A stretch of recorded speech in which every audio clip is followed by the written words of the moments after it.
आप सभी भाइयों को मेरा नमस्कार। जय हिंद। ये मालदीव में सिविल का वर्क चल रहा है, आप सब देख पा रहे होंगे। ये बिल्कुल समंदर के बीच में एक टापू है, आइलैंड है। आर्टिफिशियल बनाया गया है इसको, जैसे बनावटी है ये, नेचुरल नहीं है, प्राकृतिक नहीं है। यहाँ पे मिट्टी भर के और इसको बनाया जा रहा है। और इस आइलैंड का नाम है रॉयल रोजवुड रिजॉर्ट, जो कि टूरिस्टों के लिए बनाया जा रहा है, टूरिस्ट पैलेस बनाया जा रहा है। और यहाँ पे सिविल का वर्क चल रहा है। और यहाँ पे बहुत सारा प्रॉब्लम है। एक तो प्रॉब्लम ये है कि टेम्परेचर तो 30 या 32 डिग्री होता है, ज़्यादा से ज़्यादा 35।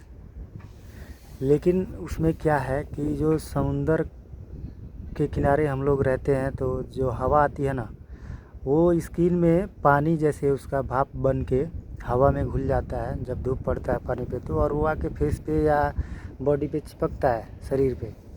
तो जब धूप लगता है तो जैसे लगता है कि कुछ जैसे जलन हो रहा है। अपने यहाँ का 40-45 डिग्री 42 डिग्री टेम्परेचर आदमी बर्दाश्त कर लेगा, लेकिन यहाँ का अगर धूप हो और हवा हल्की चल रही है, चाहे तेज़ चल रही है, तो यहाँ का जो टेम्परेचर है, तापमान है, 25 डिग्री भी आप बर्दाश्त नहीं कर पाओगे। 30 डिग्री 40 डिग्री वो तो ज़्यादा ही हो गया है ना। 30-32 डिग्री टेम्परेचर भी आप बर्दाश्त नहीं कर पाओगे, क्योंकि पूरा शरीर जलता है। आप तुरंत 10 दिन में ही काले हो जाओगे।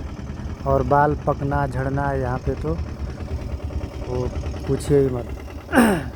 और सबसे बड़ी दिक्कत ये है कि यहाँ पे एजेंट बोल के भेजता है कि इतना पैसा मिलेगा, ओवर टाइम 3 घंटा फिक्स है, सब कुछ सही है, लेकिन सैलरी उतनी बन के आ ही नहीं रही है। पता नहीं क्या प्रॉब्लम है। 320 जिसका बेसिक है उसका 400 या 410 ऐसे करके आ रहा है। तो आप मान के चलिए कि जिसका 320 लगा है वो 38 या 40, इससे ज़्यादा नहीं कमा पाएगा। और खाने पीने का मसला ये है कि यहाँ पे जो आपको मिलेगा वही खाना पड़ेगा, आप दूसरा कुछ नहीं खा सकते हो, क्योंकि कोई दुकान नहीं है। और ना ही ये लोग बोट से किसी ऐसे आइलैंड पे जाने देते हैं जहाँ की मॉल हो, मार्केट हो, उधर जाने का नहीं। जो कुछ है इधर से ही खाना है, इधर ही पीना है, सब कुछ इधर ही करना है।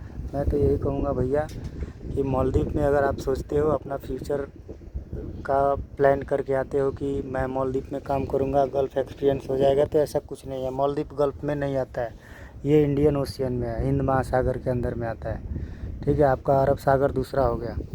तो मालदीव का एक्सपीरियंस या अनुभव आप कहीं भी लेके जाते हो किसी कंट्री में, तो कोई कंट्री आपको जल्दी उठाएगी नहीं। खास करके फ्रेशर लोग यहाँ पे अपना समय बर्बाद करने के लिए ना आए। ठीक है, बहुत मुश्किल है। यहाँ पे आके आप लोग अपना समय बर्बाद मत करिए। आप गल्फ़ कंट्री में चले जाइए, दुबई, कतर, ओमान, कुवैत, जहाँ भी जाना है आप गल्फ़ में जाइए। सऊदी चले जाइए, सबसे बढ़िया है। वहाँ का एक्सपीरियंस आप लेके अगर यूरोपियन कंट्री के लिए भी वीज़ा अप्लाई करते हैं तो आपको तुरंत मिल जाएगा। लेकिन मालदीव का एक्सपीरियंस लेके अगर आप सोचते हैं कि मैं किसी कंट्री में आसानी से चला जाऊंगा, तो ऐसा संभव नहीं है, क्योंकि ट्रैफिक रूल ही यहाँ इंडिया के जैसा है। और 6-7 किलोमीटर का माले है, हुलू माले भी सेम है। तो आप बताइए 7 किलोमीटर में क्या ट्रैफिक रूल, क्या नियम, क्या कानून है ना। ना कोई हाईवे है, ना प्रॉपर रोड है कोई चलने गाड़ी चलाने का। आप 40 से अबव स्पीड में गाड़ी चला ही नहीं सकते। 40 किलोमीटर प्रति घंटा से ज़्यादा गाड़ी आप यहाँ पे ड्राइव कर ही नहीं सकते। छोटा छोटा टापू है, लगभग 1200 के लगभग आइलैंड है यहाँ पे, लेकिन 180 या 82 के करीब में ऐसे आइलैंड है जहाँ पे आदमी रह सकता है। बाकी आइलैंड बैन है, उस पर कोई नहीं जा सकता है। और उसमें से भी 182 या 90 में जो भी आइलैंड है, उनमें ज़्यादातर आइलैंड जो है वो प्राइवेट है, बिक चुके हैं, जिनको प्राइवेट कंपनियों ने अपने बिजनेस के तौर पे ख़रीद लिया है। वहाँ पे होटल रिजॉर्ट वगैरह बना के और उसको रेंट पे किराए पे वो लोग चलाते हैं। यहाँ पे पब्लिक जो आइलैंड है वो बहुत कम ही है, ठीक है। हाँ 20-25 आइलैंड होगा या 10 आइलैंड होगा जिस पे पब्लिक, आम पब्लिक, और यहाँ की जो पॉपुलेशन है वो 5 लाख है। मालदीव की में जो लोग निवास करते हैं, मालदीव के अस्थाई निवासी, उनकी जनसंख्या 5 लाख है। और ये लोग जो है ना, इंडिया का साला बाइकआउट करता है, जबकि इंडिया इनको इतना हेल्प करता है, ठीक है। और यहाँ पे आप फंस गए तो जाने का कोई वो नहीं, चांस नहीं है, आपको उतना समय बिता के ही जाना पड़ेगा।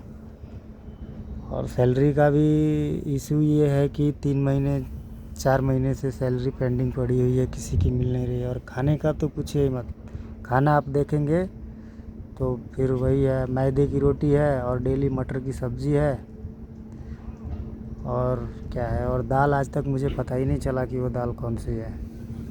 ऐसा कंडीशन है यहाँ का, ठीक है। अभी कुछ लोग आ रहे हैं, मैं उनसे बात करवाता हूँ आपकी। ये सामने जो है बुलाता हूँ उनको।